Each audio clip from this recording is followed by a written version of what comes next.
folks, welcome to the shop with Cosmos, and here's to how astronomy sunk the Titanic. Oh! Well done. Well done. I'm so excited. One second. That is one of the worst shots I made on the show. I'm going to take some water. I'm going to take on water like the famous vessel. Yes.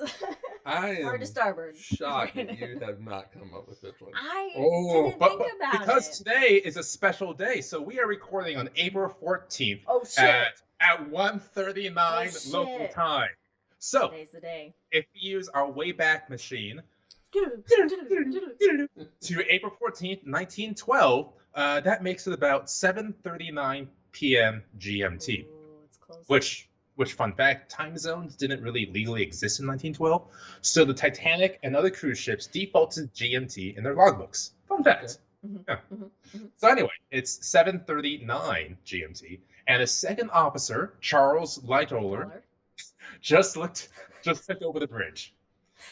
But 3 hours and 56 minutes from now, Frederick Fleet shouts out, "Iceberg right ahead! Hard to starboard!"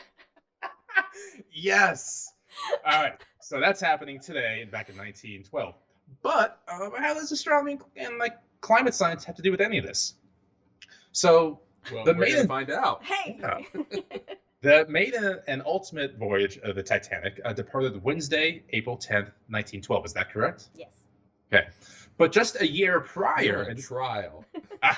Oh, Where were you? April 10th, 1912. What affiliations do you have with an iceberg?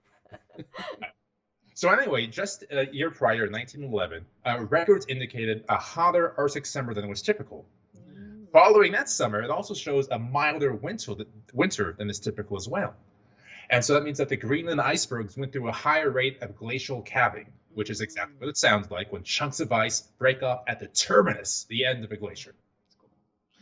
Now, this homicidal iceberg, no, for a reason. So this homicidal iceberg has never been caught, but we've made educated speculations on its origin. Right. So according to... Also topical, I imagine like a helicopter following this iceberg. This iceberg's on a Bronco headed east. Right. So according to oceanographer Fergus Wood, extremely high tides helped lodge this chunk of iceberg away from its icy origin. But this wasn't just any regular high tide. It was a super swell, an extreme super swell, as we call it, which is caused by the moon and the sun in this case too. Oh boy.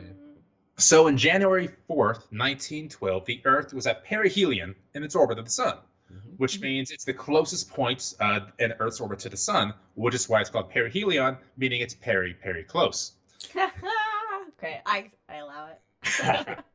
Well, at this exact same time, exact same day, the full moon appeared on the exact opposite side at the Earth at perigee, which is the moon's closest point to the Earth. And in fact, this was the closest the moon had been to the Earth since the year 796. Oh, wow. Okay. So all of this resulted in about 5% stronger tides. And a big moon. It was a biggest moon ever. Oh, it was a super moon. Absolutely. Super moon. So when the moon's at its perigee, that's a supermoon. So that's exactly what happened. But it was a super ultra mega moon. So the moon's tug of gravity and the sun perihelion combine to create this super mega swell orbits. Now, in order for this murderous iceberg to have been dislodged and make the journey in time to the path of the ship, it would have to originate from the coast of Labrador or Newfoundland before it was broke free thanks to the swell.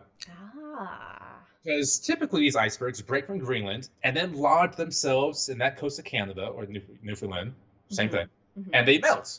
But thanks to the super swell, this iceberg likely didn't melt, instead broke free and melted the Titanic basically this date in 1912. Wow. So, and to make matters worse, it was a new moon. It was very, So there was nothing to reflect that, and so they could see the icebergs. But they did get plenty of iceberg warnings, apparently. But they were like, meh. Yeah, humans and their records to break. Human ego. Yes, the hubris of humanity. So yeah, convergence of like nearly impossible astronomical events knocked off the iceberg that sunk the Titanic. Oh, man. Yeah, the icebergs. They planned this. They planned got it. together. Attack the icebergs. Yeah. And they just had a big party once they got it. The iceberg reported back to the other icebergs. They got it. Yeah. They got the ship. And they just had a big party. Nice. Rest of the world was in shock. Which, fun fact, William Taft, of course, threw at the first pitch of a baseball game, which is what started the tradition of first pitch. But because of this fucking accident, he was not able to throw at the first pitch that year. Oh, yeah. No. What the hell? God, 1,500 people died and couldn't throw out a first pitch. Did they cancel the season? Which, so there was actually, so this is another fun fact, there was a fundraiser in the baseball game, and it was the first, and to my knowledge, only three-way baseball game. It was between like the Giants, the Dodgers, and I think the Yankees as well. They just kind of took turns batting and pitching up each other. Yeah, it was crazy. But they raised a lot of money for Titanic survivors, which is fine because Titanic survivors, as we know, didn't have a lot of money. I know. There's a lot of widowed women with their children. Yeah. So yeah, we can also talk about baseball and Titanic if you want, but we won't. So instead, follow us on all the things, and we will see you next time. Cheers, everybody. Bye. Bye.